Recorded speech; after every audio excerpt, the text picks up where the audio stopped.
Today we'll be looking into Death Valley National Park, and honestly, it was definitely one of our favorite. The town that we're going through right now is called Death Valley Junction, and to us it was a ghost town, but apparently it's not. What it is, however, is a great place to take pictures, and especially if you like that deserted feel. And now here we are officially in the park, very close to Furnace Creek Visitor Centers, but first we're stopping at Zabriskie Point. This place looks like nothing from the road, but now look at this. Now this is nothing because they have amazing sunrise and sunsets right here. To get to this spot, it's about 15 minutes east of Furnace Creek, and from the parking lot, it's a short walk up the hill. You're going to see a picture of that path just about now. Now, if you want to take in more of the scenery, there's a trail from the parking lot. It's called Badlands Loop Trail.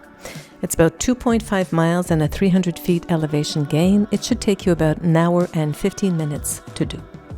The place we just passed, it's called the Inn at Death Valley. There's a number of accommodations on site. This one runs between $330 to $430 a night. There's also the Ranch at Death Valley, which will run between $200 to $260 a night, as well as the campgrounds. What you see here is the scenic route for Artist's Palette. It is a very popular scenic route.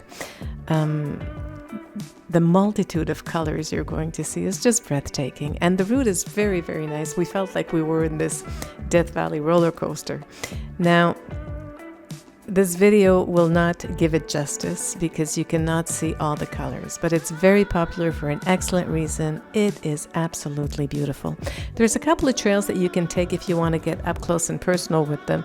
They're not maintained trails, but they're quite easy to do.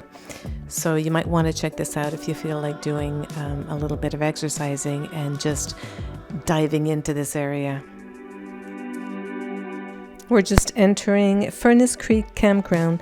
The rates here run about $22 for an RV and a tent. There is no Wi-Fi and there's no showers. But I just found out about another campground which is private. It's called Fiddler's Campground. The rates run between $29 and $34. However, there is Wi-Fi and there are some showers. You might want to check that out. What I wanted to share here was the drastic change in weather. On one side we had a sandstorm, and look at the beautiful blue skies just beside. Now I wanted to take advantage of the dark skies for photography. They're renowned at Death Valley. However, we had some sandstorms every single night. Now I don't know if it's because I had been in the desert for so long, but this creek was absolutely beautiful. We are at Sand Creek Interpretive Trail, and this place, not only is it beautiful by itself, but it's also renowned to have these fish called pup fish. They are no more than 1 inch long and one of the rarest fish in the world. See, another proof that size is not everything. What makes them so special is that they're able to survive in extremely harsh conditions. Here, oxygen levels are lethal to most fish. We can see them, but they're very, very small, much smaller than 1 inch, the ones that I saw. Now here you have a couple of options. We took the first one called Golden Canyon Red Cathedral Trail, and the sign also says Zabriskie's Point Trailhead, which is true, but the trail that takes you there is called Badlands Loop. We mentioned that trail when we did Zabriskie's Point. They actually meet here. Now, depending how much time you have on your hand, this place is a real hiker's playground. While we're going through these trails, let's do a couple of fun facts about Death Valley. First, you might not be surprised, but it is officially the lowest point in North America. We're talking 282 feet below sea level. That lowest portion of the park is called the Badwater Basin. Now, don't be surprised if it doesn't look anything like the pictures you've been seeing. The scenery changes continuously depending on the water and the humidity. Now, there's a lot to be said about that basin. If you're interested, check out the National Park Service's website. Now, you can't really talk about Death Valley without talking about the heat. In July of 2018, Death Valley recorded its hottest month on record. It was an average of 108 degrees Fahrenheit, and that included the overnight lows. Now, the daytime highs at that time reached 127 degrees Fahrenheit for 4 days in a row. Now, it's really easy to believe we were there in February, and we did all our hikes in the morning because the afternoons were already getting too hot.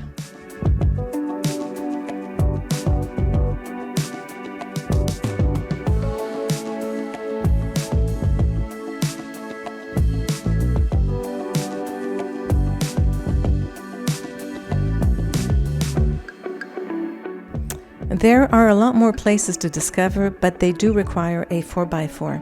Racetrack Playa is one of those that you might want to check out. As crazy as this may sound, but this is the place where rocks move on their own. The mystery has been just resolved in 2014, but even if the secret has been uncovered, the moving rocks remain a fascination. As you can imagine, a number of movies were filmed here, including Spartacus, Twilight Zone, Tarzan, and of course Star Wars. Now, Star Wars used 4 locations, one of which is right here in Golden Canyon.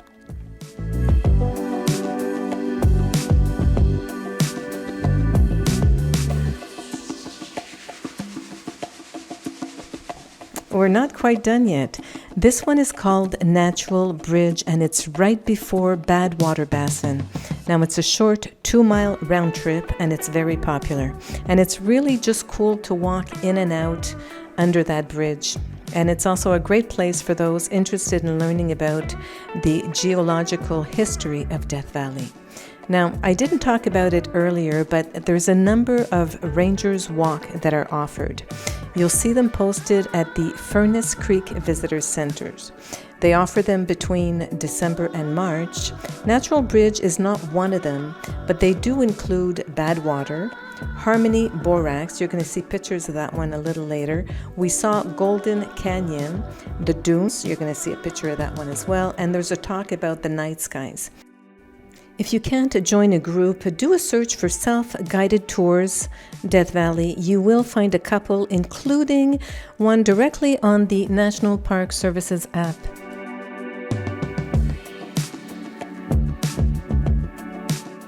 We'll leave you here to enjoy some other sites that we had the pleasure of discovering.